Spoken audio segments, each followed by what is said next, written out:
I was very young when my father first gave me Oliver Sacks's book, The Man Who Mistook His Wife for a Hat, to read. I don't remember my exact age. It might have been like 10 or 11. But I remember that the book had a really big impact on me. When you're young, and probably also when you're not young, it's pretty normal, I think, pretty common to see ourselves as being mostly in control of what we do, of what we think, and of thinking about perception, thinking about our phenomenological view of the world as emanating from something objective, from objective reality. We tend to think of our internal experience as like a faithful depiction, a faithful projection of the objective world, of objective reality. But of course, all these things are not true. We are very much not in control of our thoughts and our perceptions. And so much of what we perceive is constructed. It's constructed by mechanisms and cognition that happens outside of conscious thought. The titular story of the book, The Man Who Mistook His Wife for a Hat, is a good example of this. It's the story of this person who has perfect eyesight, who can see color and he can perceive with his eyes with perfect clarity, but he misunderstands what he's seeing. And so the climactic scene is he's in the office with Dr. Oliver Sacks and his wife, and he can see, and he sees his wife, but he thinks that his wife is his hat. And so he tries to put her, reach for her as if he's going to put her on his head. Another story from that book that stayed with me, and I will link to this essay, which is available online, is called Witty, Ticcy, Ricky. And it's a story of a person who suffers from severe debilitating Tourettes, extreme violent tics, verbal ejaculations that he can't control. And it was so extreme that this character was unable to hold down a job. In that essay, Oliver Sacks writes about how unknown this diagnosis was, this syndrome was. Certainly for this person, Ricky, this patient, for him being able to learn about what he has, about what causes him, neurologically speaking, to have these tics was a huge sense of comfort and relief for him. Samuel Johnson suffered from Tourette's and maybe some OCD as well.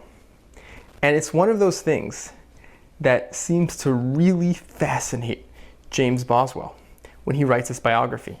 And throughout the book, he gives florid descriptions and in-depth analysis of the way he understands and describing Samuel Johnson's tics and his Tourette's and his OCD. And throughout the book, I get this really strong sense that Samuel Johnson is like this case study for Boswell. He's constantly like pushing Samuel Johnson's buttons. He's constantly interrogating him and trying to learn from him and try to figure out, what does this man know about himself, about his own psychology? Because he's so strange to Boswell. There's a scene in The Life of Johnson where Boswell tells us that Johnson had an outburst at one of the people that they were dining with at this meal. And he yells at the guy, "Why do you ask me so many questions? Why are you interrogating me?" And we know from Boswell's private journals, so we know from sources outside of James Boswell's Life of Samuel Johnson, that the person that Johnson had that outburst at was obviously Boswell.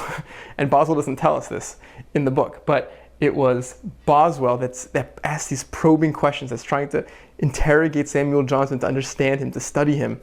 And Boswell, of course, Samuel Johnson got fed up with it at one point. So there are many places in this book where we get descriptions of Samuel Johnson's Tourette's. And I'm going to just cite a few of them. One in the beginning, one closer to the middle, one closer to the end, just to get a sense here.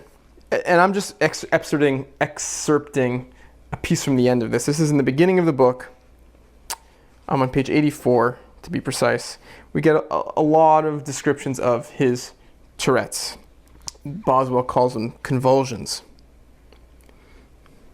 And in addition to these descriptions, Boswell loves to give funny stories from Johnson's life. And so one of the funniest stories that he gives that involves Johnson's Tourette's is as follows, quote, "My readers may not be displeased with another anecdote communicated to me by the same friend from the relation of Mr. Hogarth." Here we go. "Johnson used to be a pretty frequent visitor at the house of Mr. Richardson. Mr. Hogarth came one day to see Richardson, soon after the execution of Dr. Cameron for having taken arms for the House of Stuart in 1745 to 46. And being a warm partisan of George II, he observed to Richardson that certainly there must have been some very unfavorable circumstances lately discovered in this particular case, which had induced the king to approve an execution for rebellion so long after the time when it was committed, as this had the appearance of putting a man to death in cold blood, and was very unlike his majesty's usual clemency. While he was talking, he perceived a person standing at a window in the room, shaking his head and rolling himself about in a strange, ridiculous manner. He concluded that he was an idiot, whom his relations had put under the care of Mr. Richardson as a very good man. To his great..." Sorry, I'm laughing because I know what's going to happen. It's very funny. Whew. "To his great surprise, however, the figure stalked forwards to where he and Mr. Richardson were sitting, and all at once took up the argument, and burst out into an invective against George II as one who upon all occasions was unrelenting and barbarous, mentioning many instances, particularly that when an officer of high rank had been acquitted by a court-martial, George II had with his own hand struck his name off the list. In short, he displayed such a power of eloquence that Hogarth looked at him with astonishment and actually imagined that this idiot had been at the moment inspired." Oh my God. Okay, I'm sorry that I'm laughing. End quote. It gives you a taste of Boswell's sense of humor, I guess. But also there's this theme of sort of making fun of Johnson for his tics. There's sort of jokes at Johnson's expense to some extent. And an example of that we'll see here in the second excerpt from a little later in the book. Quote, "Talking to himself was indeed one of his," namely Samuel Johnson's, "singularities ever since I knew him. I was certain that he was frequently uttering pious ejaculations, for fragments of the Lord's Prayer have been distinctly overheard. His friend Mr. Thomas Davies, of whom Churchill says, 'That Davies hath a very pretty wife,' when Dr. Johnson muttered, 'Lead us not into temptation,' used with waggish and gallant humor to whisper to Mrs. Davies, 'You, my dear, are the cause for this.'" And so, of course, that's another joke at Johnson's expense there. He had another particularity of which none of his friends ever ventured to ask an explanation. And I just want to underscore that line because it highlights the fact that Boswell is looking for explanations, but he's also walking on eggshells around Johnson, and he knows there's limits to what he can ask about, but he's curious about. "It appeared to me some superstitious habit which he had contracted early, and from which he had never called upon his reason to disentangle him. This was his anxious care to go out or in at a door or passage by a certain number of steps from a certain point, or at least so as that either his right or his left foot should constantly make the first actual movement when he came close to the door or passage." And then he gives examples of these times where Johnson would go through a door but be dissatisfied and go back and then have to do it again. So of course, it's like a kind of OCD. One last quote, closer to the end of the book, but there are anecdotes like this sort of sprinkled throughout.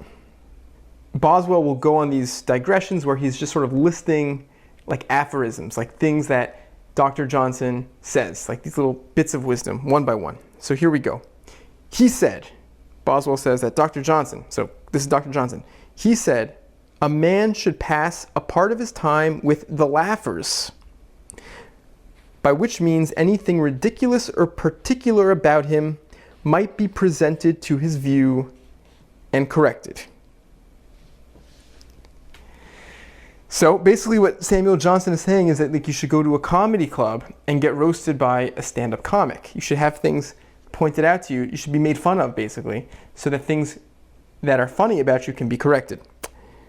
Boswell editorializes. He writes, I observed he must have been a bold laugher who would have ventured to tell Dr. Johnson of any of his particularities. So Boswell comments that not everybody is going to be so bold as to tell Dr. Johnson all the things that are strange about him. And then we get this footnote, which is so cool. When a very young girl, struck by his extraordinary motions, said to him, Pray, Dr. Johnson, why do you make such strange gestures? From bad habit, he replied. Do you, my dear, take care to guard against bad habits. End quote. At the end of that essay, Witty, Ticcy, by Dr. Oliver Sacks, he describes how he was able to prescribe some medication which eliminated the most severe tics from this patient, which in a lot of ways was a positive because it allowed him to hold down a job and be less of a, I think there's a line in there like the village clown or something. I guess less of a point of ridicule among some people.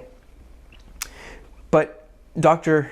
Oliver Sacks describes in the essay how there was something lost when Ricky was on this medication. And it was sad, it was hard to be on this medication because his wit, his wittiness, his creativity was all muted, was all depressed. And this patient, Ricky, was a drummer. And he could still drum while on the medication, but his creative outbursts and his amazing, virtuosic, spontaneous performances that he used to be able to do, he wasn't able to do on the medication. And so Dr. Oliver Sacks ends the essay with this sort of meditation on what is health. And he has a quote from Nietzsche in there. What does it mean to be healthy? Because things that are hard, things that are painful can also be healthy. It's not just absence of hardship, absence of pain. And I think if we're going to be very generous to Boswell, and if there's any sort of kind of psychological insight in this book, it might be the sense in which you can't really divorce Johnson's Tourette's from Johnson the mind. I don't know. That's just a thought to leave you with and to think about, but maybe I'm wrong. I don't know. Just a thought. Thanks for watching.